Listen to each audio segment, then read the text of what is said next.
Hello friends, कैसे हैं आप सब। Welcome back in for ever के लास्ट पार्ट में आप सभी ने सुना कि बीतते वक्त के साथ प्रिया को बेबी हो गया था और बेबी होने का फ़ायदा ये हुआ था कि शीतल के मम्मी पापा का ध्यान शीतल की तरफ से हट के बेबी की तरफ चला गया था। और हर 2-4 दिन बाद जो शादी की चर्चा घर में होती थी वो होनी ऑलमोस्ट बंद हो गई थी। पर वक्त में बदलाव आया था।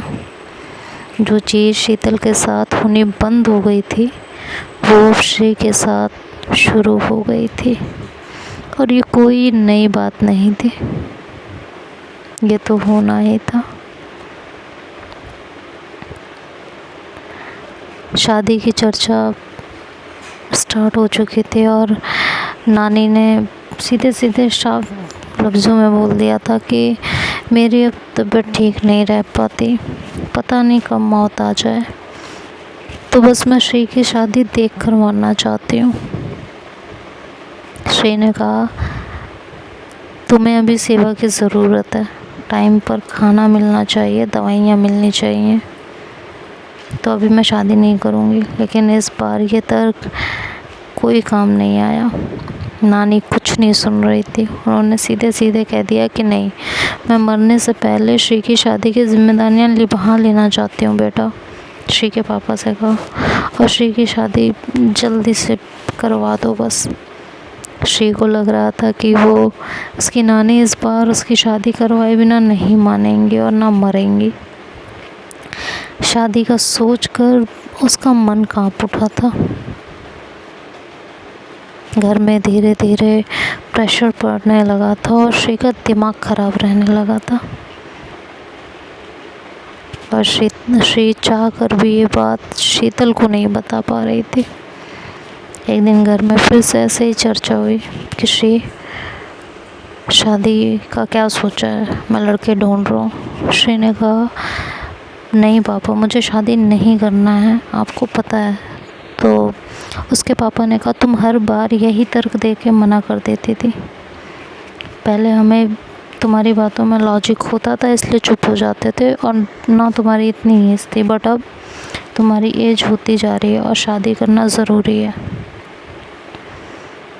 पहले भी तुम ये कह के ही मना कर देती थी कि मेरे जाने के बाद घर कौन संभालेगा, सूरज अभी छोटा है, नानी से ज़्यादा काम नहीं होते हैं, और तुम्हारी बातें हम मान लेते थे। लेकिन सूरज अब बड़ा हो रहा है और नानी की भी यही इच्छा है, तो अब तुम्हें शादी कर लेनी चाहिए। ये कह के उसके पापा ने ऑलमोस्ट बात ख़त्म कर दी थी। श्री अब परेशान रहने लगी थी। वो शीतल को बताना चाह रही थी लेकिन बता नहीं पा रही थी। मन ही मन सोच रही थी कि अगर शीतल को पता चला तो शीतल को बुरा लगेगा। वैसे ही उसे हमेशा ये डर सताए रहता है कि कहीं मैं उसे छोड़ कर ना चली जाऊं। और हम दोनों के बीच शादी के मुद्दे को लेकर हमेशा लड़ाई झगड़े ही होते रहते हैं। जब भी इस मामले में बात करते हैं तो लड़ाइयाँ ही होती हैं। घर में तो वैसे ही मेरा दिमाग ख़राब रहता है, अब शीतल के साथ भी अगर ये सब डिस्कस किया तो दिमाग ख़राब ही होगा। जो कुछ पल सुकून के मिलते हैं वो भी नहीं मिलेंगे। ये सोच के उसने शीतल को बात नहीं बताई। श्री के पापा ने इधर श्री की शादी का मूड बना लिया था। सिर्फ श्री की नानी नहीं, पड़ोसियों और रिश्तेदारों ने भी उन्हें अब टोकना शुरू कर दिया था कि श्री की उम्र बढ़ रही है, इससे पहले कि उम्र निकल जाए और अच्छे रिश्ते मिलने में मुश्किल हो, शादी कर दो। श्री के पापा इन दिनों टेंशन में रहने लगे थे क्योंकि श्री शादी के लिए हामी नहीं भर रही थी और दूसरे उन्हें कोई अच्छा लड़का भी नहीं मिल रहा था। तो सारी टेंशन गुस्से के रूप में सूरज और श्री पर निकलती और फिर दोनों भाई बहन के बीच झड़प हो जाती क्योंकि श्री शादी के लिए नहीं मान रही थी, इसलिए पापा अपना सारा गुस्सा उस पर निकालते।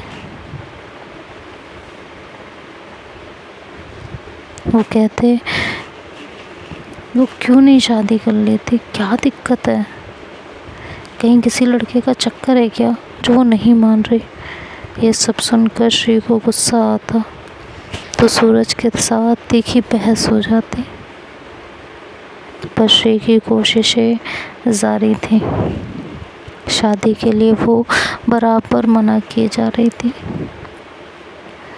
इन दिनों श्री का दिमाग खराब रहने लगा था।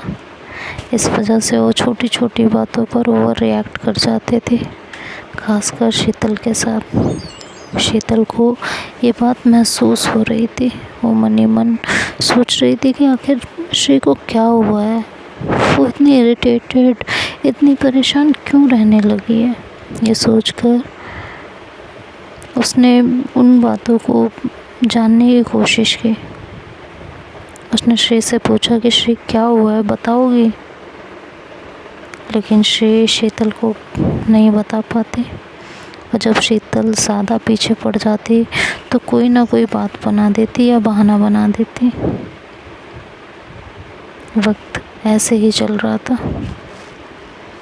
इधर उसकी अपने पापा से मना करने की कोशिशें जारी थी कि उसे शादी ना करनी पड़े। तभी इन्हीं दिनों ऑफिस में कुछ नए लोग अपॉइंट किए गए। इन्हीं में एक थी सुचिता, जो कि तमिलनाडु से थी। हिंदी तो टूटी फूटी बोल देती थी, थोड़ा बहुत समझ लेती थी, पर मराठी तो सर के ऊपर से निकल जाती थी।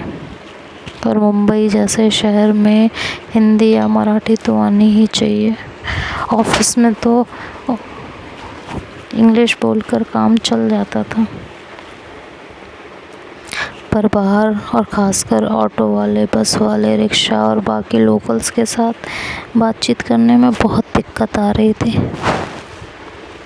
ऑफिस के पहले दिन जब वो ऑफिस के गेट पर पहुंची तो उसे ऑफिस ढूंढे नहीं मिल रहा था। वो गार्ड से कंपनी का नाम लेकर पूछ रही थी और गार्ड को पता नहीं था, तो बेचारा वो बताता क्या ही बोलता।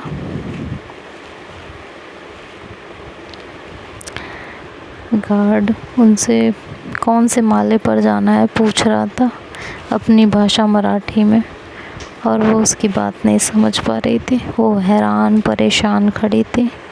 श्री और शीतल उसी वक्त पहुँचे। दोनों ने सुचिता को हैरान परेशान देखा तो श्री ने तो अनदेखा कर दिया और आगे बढ़ गई।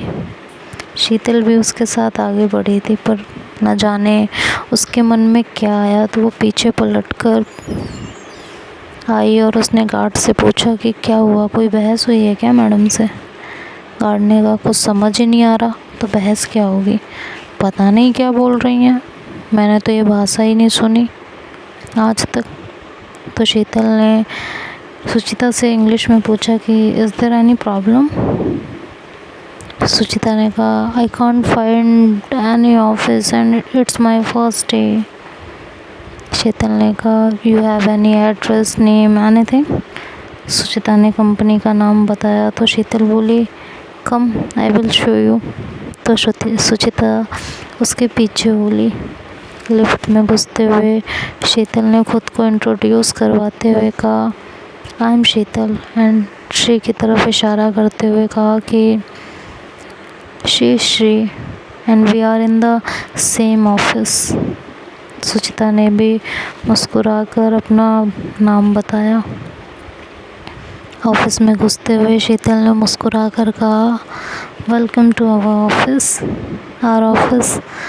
सब अब सुनीता को कुछ भी समझ नहीं आता तो शीतल के पास आ धमकती। श्री चुपचाप ये सब देखती रही, पर जब लंच टाइम में सुचिता कैंटीन में फिर से परेशान थी, शीतल ने उसे देखा तो उसे अपनी टेबल पर बैठने को कह दिया। तभी श्री बोल पड़ी कि यार तुम्हारा समझ नहीं आता, या तो किसी से बात ही नहीं करोगी या तो उसके पीछे ही पड़ जाओगी। क्या ज़रूरत थी उसे बुलाने की, वो बच्ची नहीं है, मैनेज कर सकती है। शीतल ने कहा मैं पीछे नहीं पड़ रही हूँ, बस हेल्प कर रही हूँ। कुछ ज़्यादा ही हेल्पफुल नहीं हो रही हो तुम, कभी किसी की हेल्प करते देखा नहीं तुम्हें, इसी पे इतनी मेहरबानी क्यों? शीतल ने कहा क्योंकि उसे हेल्प चाहिए, कोई और हेल्प कर नहीं रहा इसलिए मैं कर रही हूँ। उसे लैंग्वेज प्रॉब्लम है श्री, हिंदी मराठी आती नहीं और सब लोग इंग्लिश बोल नहीं सकते, और मेरे हेल्प करने से प्रॉब्लम है तो तुम कर दो। सुचिता दोनों की बात समझ तो नहीं पाई थी, पर शीतल की टोन और दोनों के चेहरे देखकर पूछा कि am I bothering you? Sheetal ने कहा oh no no it's nothing, हमारा चलता रहता है। फिर शीतल ने उसे कैंटीन में क्या क्या खाने को मिलता है सब बताया। सुचिता ने 2-4 चीज़ों के नाम रटे और जाकर ऑर्डर दिया।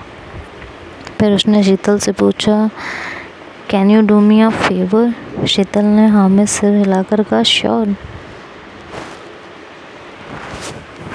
What is it? श्री धीरे से बड़बड़ाई, सुबह से फेवर ही तो करवा रही हो।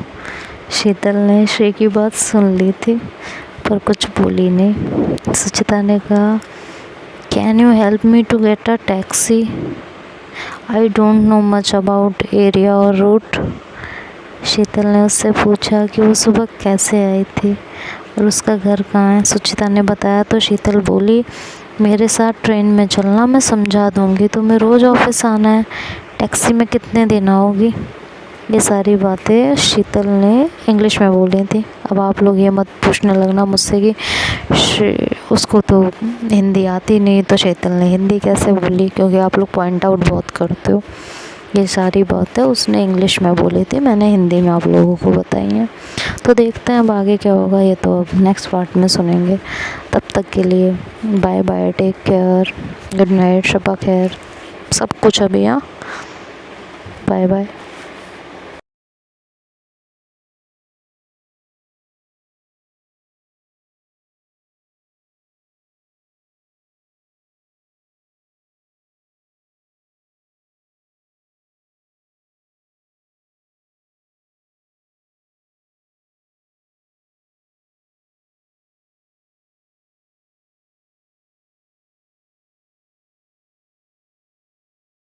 हेलो फ्रेंड्स, कैसे हैं आप सब? So welcome back and for ever के लास्ट पार्ट में आप सभी ने सुना कि श्री कहती है कि शीतल बिना रिस्क लिए कभी भी अपॉर्चुनिटीज़ नहीं मिलती, तो रिस्क तो लेना पड़ेगा।